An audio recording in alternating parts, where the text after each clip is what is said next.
Judd Dunning. Judd, thank you so much for joining us. Is this another reason? Would you add this to your list? And what do you think's going on? Look, I think it's great that Nancy finally gave Joe permission to have a press conference. I think that's great. I hope the camera doesn't pull back and reveal the location of his nursing home so this ruse could end.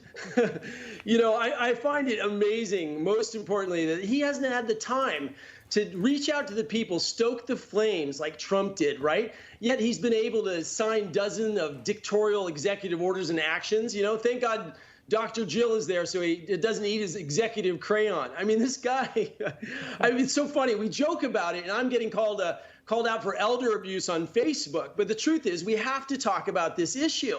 I mean, he doesn't have cognitive control. This is the most powerful job in the world that he's supposed to be running like a clip. I mean, Trump, they said, slept 4 hours. Slept 4 hours a night. I think Joe naps 4 hours a day. I mean, there's a striking difference here.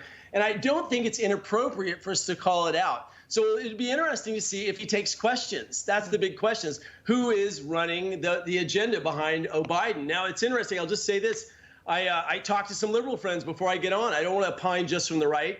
And they're like, what are you talking about? CNN is showing him so powerfully every day. And Jen Psaki is his mouthpiece, and we trust his leadership. So we're definitely in two realities here. Yeah. All right, let's get your reaction to a recent Rasmussen poll asking likely voters how concerned they are over Biden's lack of presidential briefings. Now, 52% say they are concerned, compared to 46% saying they are not. That's a pretty large number.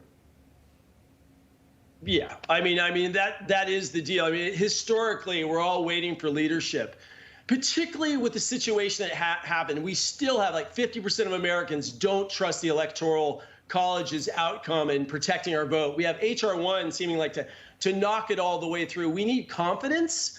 And he's not going to Congress. He's not going to the people. He's finally going to get there, to celebrate on Thursday, the 1-year anniversary of COVID. I hope he celebrates it by saying, America's open masks are very questionable. Let's get back to work. But I'm sure they're going to use this dialogue to hold on to power. The left doesn't seem to care about communicating as much to the common man, because the theory is, government can do it for you. It's okay. Just follow along. And that's really not what we conservatives and Newsmax and everybody have signed up for. So I think a lot of people are concerned. Yeah, and it's interesting because I had actually forgotten. We were monitoring for this press conference. I'm not sure if anyone can tell me what happened with that, but supposedly President Biden was going to come out and speak regarding Merck and Johnson & Johnson and this joint effort to get some vaccines out, but apparently that still has not happened yet. Let's take a look at what did happen. I think this was just yesterday.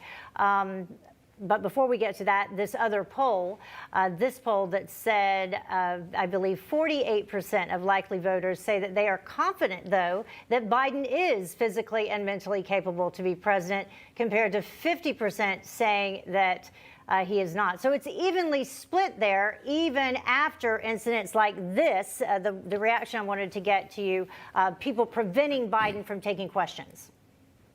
We've been here. Press, let's go, you guys. Come on, press. We're going to move out. Let's go, press. You guys, let's go. Come on, press. Let's go. Come on, let's go. Crisis at the border, sir. Let's go, you guys. Come on. Come on, let's go. Yeah, so that's the most recent incident that has happened. I don't know if you'd seen that, but they rushed him out, would not allow him to take questions.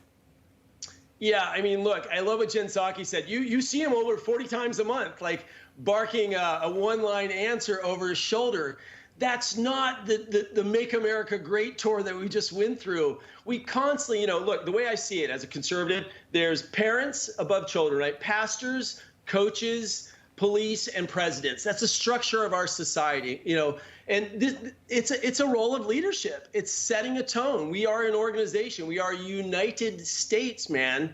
And this guy doesn't seem to care. He's so bewildered. So at least let Kamala come out from behind the covers, or Hillary or Obama or whoever, yeah. Joe Manchin, whoever's actually running the show, and make a position. Well, there's an easy way to solve the questions, right?